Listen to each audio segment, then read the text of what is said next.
So, yun nangyari kay Boss Ray ngayon na kakaibang araw ayon sa kanya na first time niyang maharas at ma-extort ng ganun. At talagang siya mismo nagsabi, di ba? Nakinabahan siya, no? Shoutout Boss Ray, ingat ka palagi. Alam kong ginagawa mo lang yung mga yan para lang tulungan yung mga OLA victims at hindi para manira ng ibang mga tao, kundi para suportahan yung mga nabibiktima ng OLA dahil sa kanilang mga problema. So, dahil sa ganoon, para sa akin, no, dahil first time nga niya, talagang kakabahan si Boss Ray. At talaga naman kahit sinong tao, kung wala naman talaga siyang ginawa na mali para sa sarili niya, at makakaranas ka ng ganoon, talagang kakabahan ka. Kahit ako kinabahan ako noon pero by that means, no, sa simula pa lang noon, talagang lagi na akong kabado. Dahil nga sa mga harassments. Pero yung kaibahan lang, nung sa akin kasi, yung kay Boss Ray, sa mga ibang mga biktima ng OLA, yung pagsagot sa tawag. Ako kasi never akong sumasagot sa mga tawag. Bakit? Yung mga unknown number na yan, hindi ko talaga sinasagot yan. Lalambing lang po muna na pakipalo po yung aking mga social media account, ang aking Facebook, TikTok at ang aking YouTube channel. At pakilag na rin po, share, hit nyo yung notification bell para updated po kayo sa mga videos na ginagawa natin dito about sa mga abusadong OLA. So yun, yun nga, sasabi ko sa inyo, hindi ako sumasagot sa mga tawag ng unknown number. Maliban na lamang kung nag-text muna siya. Pero kahit sabihin mo, nag-text siya, nagpapaalala na na tatawag siya, tapos kakausapin about that, hindi ko siya sinasagot. Kasi mas gusto ko sa text para mas may makukuha kong ebidensya na siya ba talaga yung gumagawa ng mga yon. Ako kasi may trust issues ako talaga lagi sa tawag. Kasi baka mamaya magulat na lang ako, murahin ako. Kasi may mga instances na may mga prank callers, no? Yung mga ganun, may mga tatawag sa inyo kung sino, mga scammer. Alam mo naman kasi ako, laki na ako sa mga scam Kaya yung mga uso nung araw ng mga scam na nanalo ako merong hihingi ng tulong sa iyo, ganyan, hindi ko sinasagot Kaya pag nagte-text, tinitingnan ko lang para makita ko kung ano mga sasabihin nila. Ganun ang style ko. Si Boss Ray kasi kailangan niyang tignan kung sino yung mga tumatawag dahil nga isa siyang lending collector. Kaya nga hindi niya binabanggit sa mga videos niya, di ba? Yung mga pangalan ng mga OLA sa mga ginagawa niya ng content. Kasi nga, magiging conflict of interest dahil empleyado po siya ng isang legit na lending company. And then, the situation ng nangyari kay Boss Ray is extortion. Kasi biruin mo, tinawagan siya na meron siya daw patong na 1 million sa ulo niya. And then, the ironic of that, yung 1 million na yun, kailangan daw makakuha ng 35,000 sa kanya para makapagbagong buhay itong mga bugok na mga OLA agent na ito na nanghihingi sa kanya ng pera. Pero mo may 1 million, bakit ka pa manghihingi doon sa pinagbabantaan mo ng 35,000? Mayroon na palang 1 million. Ba't di mo kunin doon? Pagka sinuplong mo kung saan siya nakatira, kung saan siya nakalugar. Di ba? Ang tanga. Nagsabog ang kalangitan ng katangahan, sinapo nila. Real talk lang. Tapos yung mga ginagawa nila gano'n na kung ano-ano yung mga pinagsasabi nila na ganito, gano'n. Tapos meron pa ako na rin na inaabangan siya sa trabaho niya, doon sa labas ng kumpanya pinapasukan niya. Ito pa, ayoko lang sa inyo kapag nangyari sa inyo yon, just in case na gawin sa inyo yung tawag na ganyan o yung text sa inyo na nasa labas sila ng kumpanya, pwede po kayong humingi ng tulong sa inyong mga guard. Tapos sabihin niyo may tumatawag sa inyo na nasa labas daw sila. And then si guard bahala makapag-communicate o kaya bahala tumawag ng barangay just in case na gano'n. Tapos pwedeng pagka may pumuntang barangay, sinabi may ganun nga na nakaabang sa inyo sa labas para may gawing hindi maganda, yung number na yon pwedeng tumawag, pwede nyo nang kunin yan, tapos sabay tumawag kayo ng police. Then pakausap nyo doon sa barangay na yun nga, may tumatawag na ganito, at para ma-entrap hanggat maaari, pero maaari hindi talaga nandun yan kasi style lang na yan style lang ng harassments nila yan. Ngayon yung kay Boss Ray, medyo naging maano rin siya, naging kahit paano, naging alerto siya, kahit medyo kinabahan talaga siya. Sabi kasi kakabahan kayo.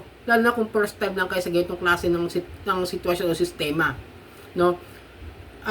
Nung nabanggit niya meron siyang dalang, di ba? May binanggit siya, may dala siyang proteksyon sa sarili niya. Kailangan po kasi niya yun eh.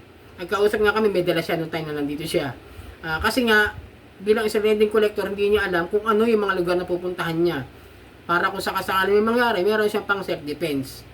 Nangatul daw yung bibig, yung pagsasalita nung OLA agent na kausap niya, nung agent na kausap niya.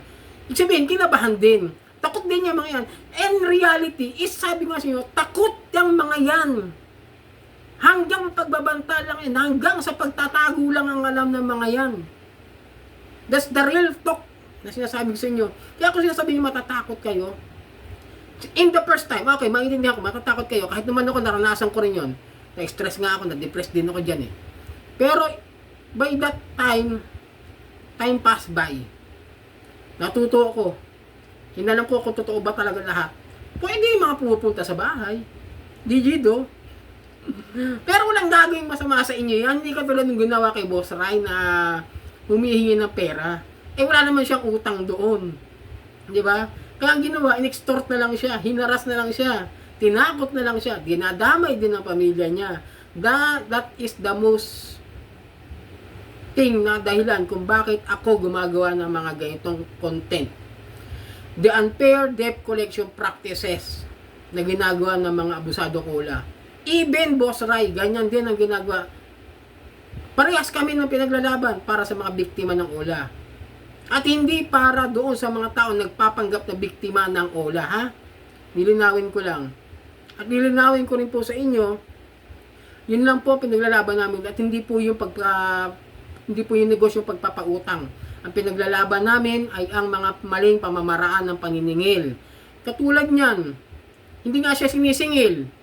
Hinaharas naman siya, tini-extort siya sa isang napakalaking halaga na 35,000. Ngayon, kukuhanan mo ko ng 35,000. Kung ako yun ha, gaganon-ganon na ako. Saan ako kukuha? Isang minimum wager na ordinaryong empleyado. 35,000, ura-urada, hihingian mo ako. Ano ko? Bago nga, mahihirapan pa akong humiram eh.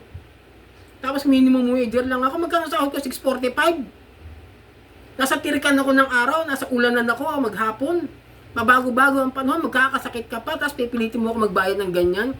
Kung ako lang yung ganun sitwasyon kay Boss Ray, no? Saan ko kukunin yun? Bakit ako mangungutang at bakit ko kailangan mangutang? At dahil sa pananakot nila. Di ba? Kasi papasok sa utak natin yung takot. Yung takot na ibibigay, yung pressure na ibibigay ng mga OLA agent na yan. Duray mo, namumroblema ka na nga sa buhay mo dahil nga iniisip mo yung mga bayarin mo. Tapos, gagawin pa nila, dadagdag nila yung problema mo. Idadagdag pa nila pati pamilya mo sa pananakot. Idadagdag nila yung mga mahal mo sa buhay na walang kinalaman dyan sa nangyayari sa'yo. Ay sa ginagawa nila sa'yo. Di ba? Yung mga harassment na yan, kaya yun, pinag-aanuhan ko talaga, pinipilit kong labanan. Na tama, salamat po doon sa nagsabi na maraming salamat, nakakataba ng puso yung sinabi nyo na bukod tangi po ako. Hindi lang po ako, pati si Boss Ray po, ganyan din po ang kanyang adhikain. Kahit mawalan po kami ng content doon sa mga abusadong ola, ang gusto lang namin ay magkaroon ng patas na labanan sa buhay. At hindi yung tatakutin mo, ano mangyari doon sa tao? Ano mangyari? Buti nga si Boss Ray yan eh. Kahit ganyan matatag yan. Oh, kabado 20 si Boss Ray. Shout out Boss Ray. Alam ko kabado 20 ka, naramdaman ko naman. Dahil first time mo maranasan yan. Pero tama ang ginawa ni Boss Ray. Tandaan nyo ha. Yung ginawa ni Boss Ray na pumunta kagad siya sa mga taong maaaring makatulong sa kanya sa mga ahensya ng gobyerno, yun po dapat ang pinakamainam at pinaka the best way na gawin ninyo. Yung oras na tinatawagan kayo, pwede po kayong pumunta sa pinakamalapit na PNP Anti-Cybercrime o NBI Anti-Cybercrime. Dahil sa inyong barangay, iparinig nyo yung ginagawa nila.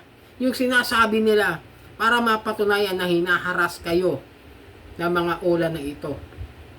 Lalo na yung mga walang utang dyan, yung mga hindi nakautang, mas malaki ang tsansa nyo na ipaglaban yung karapatan ninyo.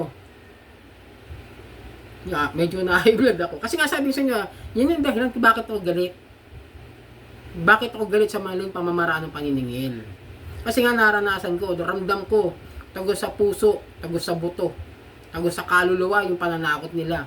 Lalo na kung wala kayong alam sa na pinasok ninyo.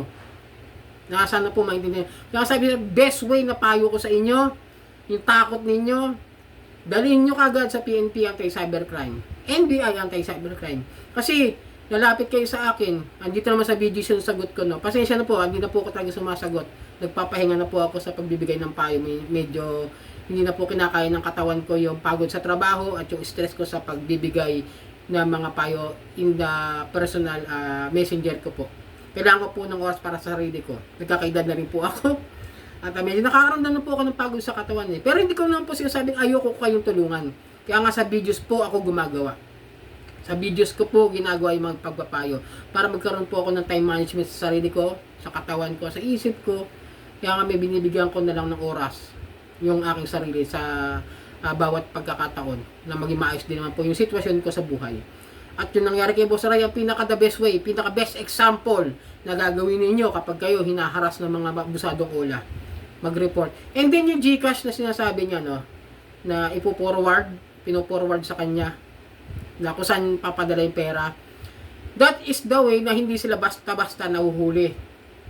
That is the best way para hindi sila basta-basta agad natitrace. Maaari nga, tama talaga, nasa tindahan, may-ari ng tindahan, o maaaring isa sa mga empleyado o mga kakilala nila na bumibili ng mga GCash account, yung tao na yon. Kaya involved pa rin sila. Kaya kung sasabihin nila na hindi sila involved, tapos alam nila na may mga nakikipag-transaction na ganon, ingat-ingat din po kayo. Maaari po kasi kayo madamay sa mga ganyan, lalo na kung ginagamit ng mga GCash account na mga yan is mga binili lang o yung mga binibenta sa online. Di ba may mga bumibili? May mga umaarkila o may renta ng mga GCash. Sa mga ganyan po nila ginagamit yan, sa mga illegal na paraan. Sana makatulong tong ano ko, no, yung reaction ko sa video ni Boss Ray para mabigyan din kayo ng awareness. Tama ang ginawa ni Boss Ray. Tandaan niyo. That is the best way. Kinabahan man siya, gumana pa rin yung pag-iisip niya, naging kalmado pa rin siya kung ano yung pinaka-the best na gawin sa mga ganitong klase ng mga modus at harassments na ginagawa ng mga abusadong ula. Kaya mababa na sahod ko rito. Totoo lang, no? Hindi ko naman kasi hinahangad yung sahod na malaki dito talaga. As in, ginawa ko to dahil ang goal ko is to give advice, is to give courage to fight loan sharks, to fight online loan sharks, to fight the harassments, to fight for your rights as a borrower, na hindi nyo naman alam kung ano talaga ang ginagawa ng mga ula na ito.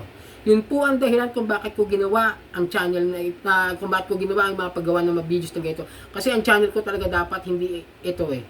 Pero dahil naging biktima ako, ginawa ko para sa inyo.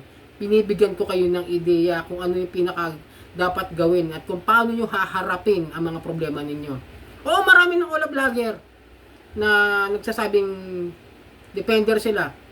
Pero hindi nila kayang i-insure o hindi nila kayang i-adapt sa sarili nila na kung ano talaga yung pinaka the best way na gawin. Kasabihin na huwag nyo bayaran. Which is para sa akin, no? Dati gano'n na mindset ko nung nagsisimula ako. Akala ko okay na yung hindi bayaran eh. Pero mas maganda pa rin na gawin niyo yung pinakadamang paraan. Labanan nyo ng legal na paraan. Magreklamo kayo. Magreklamo kayo sa SEC. Magreklamo kayo. Mag-file kayo ng formal complaint. Kasuhan ninyo. Sampahan nyo ng kaso. That is the best way na mas makakatulong sa inyo. Hindi yung dadahilan nyo. Hindi hinaras na ako. Hindi ko na binayaran. Lalo lang lalala. Siyempre may susubok pa rin kasi na mangungutang.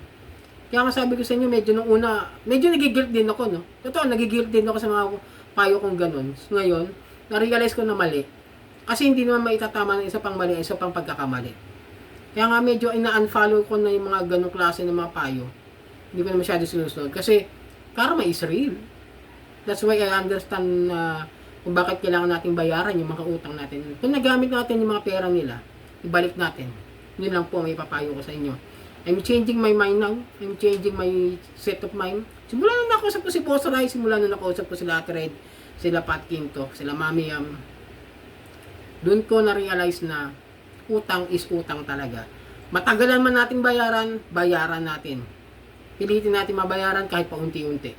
Yun po ang mapapayo ko sa inyo para sa peace of mind ng buhay natin at sa peace of life natin. Yun po ang mapapayo ko. At yun po ang may reaction ko po sa videos na ginawa ni Boss Ray about that. Boss Ray, maraming salamat sa mga payo, sa tulong mo sa mga tao. Kaisa mo ko sa advocacy mo, labanan ng mga abusadong ula, bigyan ng paalala, bigyan ng awareness sa mga tao na nalulubog, nagkakaproblema sa kanila. At may sasabihin ko ito, nawala tayo sa isip ko na mag-ingat po kayo lagi. Ikaw, Boss Ray, lalo ka na, anong pa naman, delikado rin yung trabaho mo. At sana'y lagi kang gabayan ng Panginoon at pagpatuloy natin ang laban natin. At hanggang sa muli, ito po ang inyong lingkod ka, Johnny ng Johnny Tortibet, Johnny Depp, usapang utang, usapang ola, sarang hamnida po.